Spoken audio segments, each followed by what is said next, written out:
Mr. Strautmanis, thank you again for the opportunity to interview you. I'm really delighted to be here. You're welcome, Chloe. It's my pleasure. Thank you. So this segment of the blog was started this past summer and really with the intention of filling an informational gap and providing access to executives like yourself who have leveraged their law degree. Terrific. So thank you again for the opportunity. Of course. You have had a really wonderful and complete career both in the corporate sector at Walt Disney and at Civic, and the public sector at the White House, and now here at the Obama Foundation. Could you tell our viewers a bit about your educational and career trajectory that led up to this role? Sure. Well, I went to a great Big Ten school, graduated from the University of Illinois, undergrad and law, and really decided during that time that I wanted to just be the best lawyer that I could be. And so for me, that meant getting trained, and I saw an opportunity to get trained at a big law firm doing litigation work, which I really enjoyed. And so I went into two large law firms at the beginning of my career right out of school, and very quickly realized that I didn't see myself staying there in the long term. You know, as I looked at the partners and what they were doing and what they were engaged in, it didn't look like it fit everything that I wanted for my career. And so I started to turn toward the public sector, and really wanted to use my law degree to get more engaged directly in helping people and helping people at a broader scale. So I got attracted to policy. And then, you know, an important part of being able to shape policy is getting elected, and so I got attracted to politics. And so that's where I turned towards a career in Washington and a career in policy and politics. Haven't really looked back since. What are some of the programming efforts that the Obama Foundation expects to roll out, and how can students like our viewers become involved? Well, the Obama Foundation is really about creating the Obama Presidential Center, but it's not really just even about creating that center. It's about bringing people together to solve problems, to get engaged in the issues that they care about in their neighborhood, in their community, and around the world. And so there's a lot of work left to do to have really a direction on programming here. The President and First Lady, this is their foundation, and today they're still at the business of being President and First Lady, and so we hope to hear from them in the months and even the years ahead. But I'll tell you, they're very interested in this question about how do you inspire more people to get engaged in coming together through collective action to solve problems, and how do you empower those who do so to be more impactful and more effective. And so for you students, I would just say that your fellow students, the Obama Presidential Center is going to open in 2021.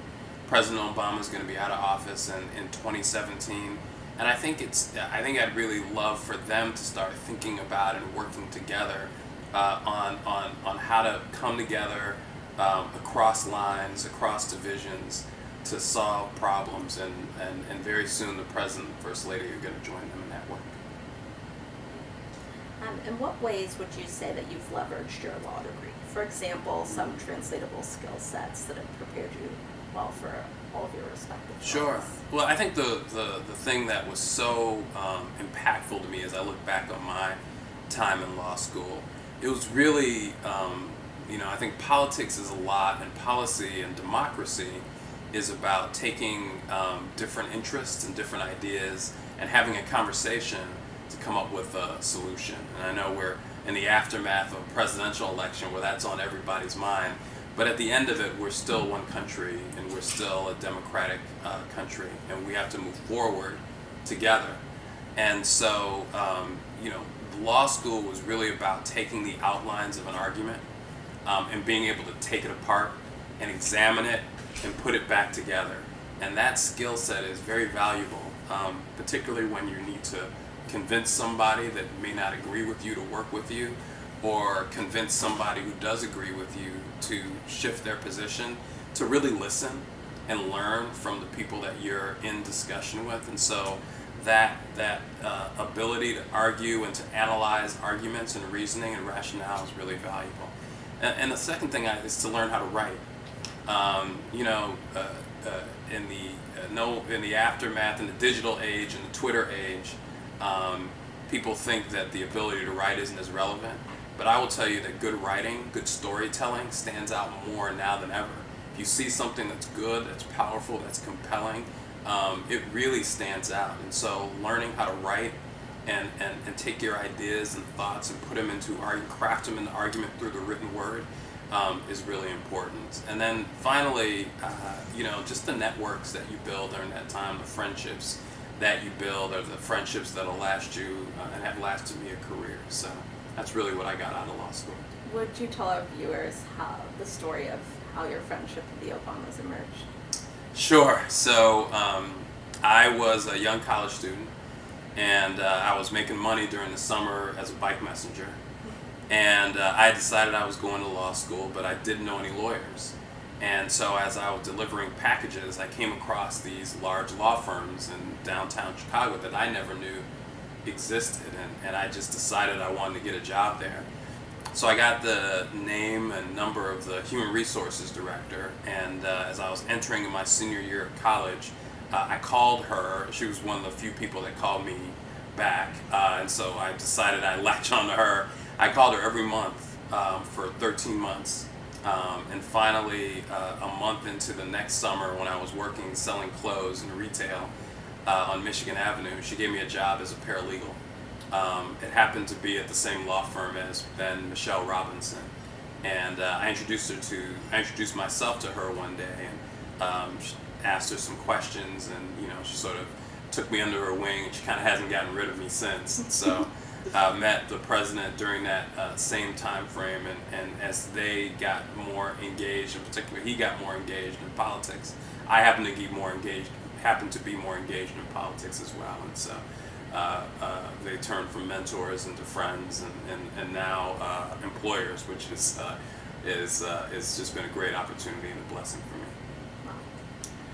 For those aspiring to build a career like yours and make friends like the Obamas, what sort of advice would you give them?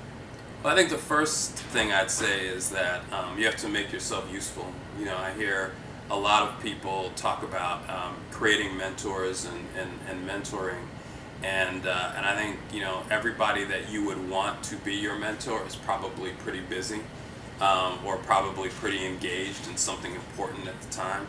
And so how do you get them to take time away from what they're doing to spend time with you? And I think you just have to be useful to them. Everybody needs help. Everybody needs a support network around them. And I don't think you can fake that usefulness.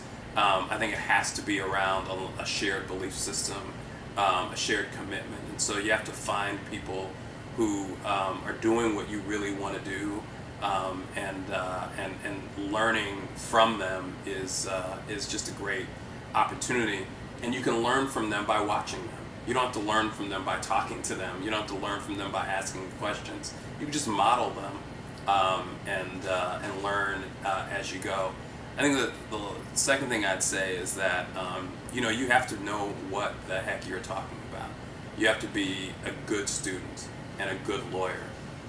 People put a lot of pizzazz on things, and you can get by with that for a little while, but it'll get exposed sooner or later. And frankly, for most people, I'd say get exposed sooner rather than later, because you'll have less to lose as that happens. And so just be about the books, learn as much as you can.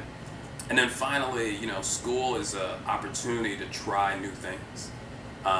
You know, the stakes are relatively low, and so school can be a great opportunity to see whether or not you are good at something that you thought you might be good at. Try it. See if that works. See if that works for you. You know, most folks at that stage in their life don't have, you know, a 20-year career and a mortgage and, you know, a spouse and 3 kids, right? And so, you know, law school is a perfect opportunity to try new things and explore the areas that are in your heart and in your soul. Thank you. Sure. Although this is brief, is there something I haven't asked you that you want to share? Well, I think I'd say that, and people say this sort of thing all the time, and I remember people saying it to me when I was a student, when all I wanted to do was get out of school and get started in my career. People would say, this is the best time of your life. And I think, I'm having fun, but, I want to get out of here and really go and do these things. And I will tell you that although this time in my life is pretty great, I look back with incredible fondness on when I was a student, and I don't think you should try to rush through that. I think you should try to take it in, have fun, do the things that you want to do, party hard, study hard, work hard, develop great friendships, try new things, write, be engaged in your community. It's a time for exploration and growth, and those times don't come again. Things change. There are always opportunities. It's never too late to do things. But one of the things I've found is that there are seasons in life, and when a season closes, it's closed, and move on. And so I would take full advantage of the time that you have as a student to enjoy yourself and sort of take advantage of the time that you have. Thank you. Thank you. Again for your time. Yeah.